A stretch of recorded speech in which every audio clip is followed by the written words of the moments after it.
উপরে হয়ে গেছে নাকি? এটা কি উপরে?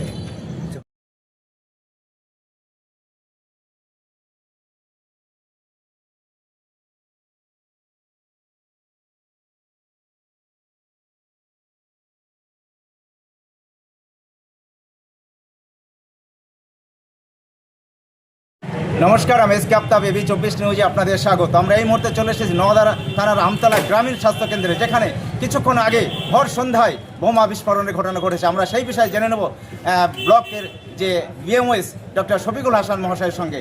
ডাক্তারবাবু, আজ কী ঘটনা ঘটেছে একটু বলবেন? আমি কিছুক্ষণ আগে বসেছিলাম আমার ঘরে, এখানে সিসিটিভি আমার আছে। হঠাৎ করে দেখছি প্রচুর আওয়াজ, আর ওইখানে একটু হালকা আগুনের মতো আমি দেখতে পাই।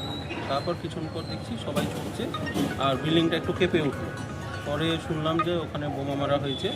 কিন্তু সবথেকে ব্যাপার হচ্ছে এটা হসপিটাল, যেখানে এত লোকের আনাগোনা, এত মানে এখানে মূলত পেশেন্ট রোগীরা থাকে, সঙ্গে আমাদের এখানে কোয়ার্টার, আমরা ফ্যামিলি, বাচ্চা কাচ্চা এইসব নিয়ে থাকি। এখানে বাইরে দূর দূরান্ত থেকে যারা স্টাফ নার্স বা সবাই আছে।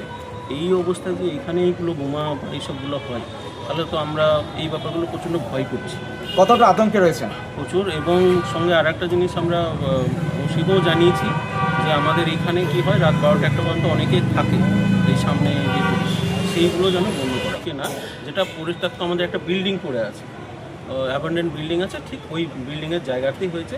এবং সেখানে তো আমাদের কিছু ইউজ করি না, আমাদের সেগুলো এই যে নওদা ব্লক অফিসের ঠিক সামনে এবং মেন বাজারের মধ্যে আমতলা গ্রামীণ হাসপাতাল অবস্থিত, এইখানে যদি এইরকম বোমা বিস্ফোরণ ঘটে তাহলে কি বলবেন? অবশ্যই এগুলো খুবই খারাপ জিনিস, এগুলো ভাবাই যায় না। এগুলো অন্য জায়গায় হলে তাও ঠিক ছিল, হসপিটালের মধ্যে এটা মানাই যায় না। এরকম কি কোনো আশা করেছিলেন যে এরকম ঘটনা ঘটতে পারে? আমার তো এখানে 7-8 বছর হয়ে গেল, আমি দেখিনি। আমি প্রশাসনকে বলবো ইমিডিয়েট এর ব্যবস্থা করুক, এবং আরও এখানে যে অ্যাবান্ডেন্ট বিল্ডিংগুলো আছে সেগুলো একটু সার্চ করুক। আমার হসপিটালের ব্যাপারে এইটুকুই জানি। আমি প্রশাসনকে এবং বিডিও সাহেবের সঙ্গে কথা হয়েছে অলরেডি। ওনাদেরকে আমি বলেছি যে হসপিটালের চত্বরে ওনারা একটু সার্চ করুক বা ওনারা দেখুক এবং পরিস্থিতি সামনে। ধন্যবাদ। আনন্দ সংবাদ, শুভ সংবাদ, অনুষ্ঠান বাড়ির সংবাদ, ঐকতান ব্যানকুইট, আমতলা বেলডাঙ্গা বাসস্ট্যান্ড, নওদা, মুর্শিদাবাদ। এখানে বিবাহ, অন্নপ্রাশন, জন্মদিন এবং বিভিন্ন অনুষ্ঠানের জন্য বাড়ি ভাড়া পাওয়া যায়।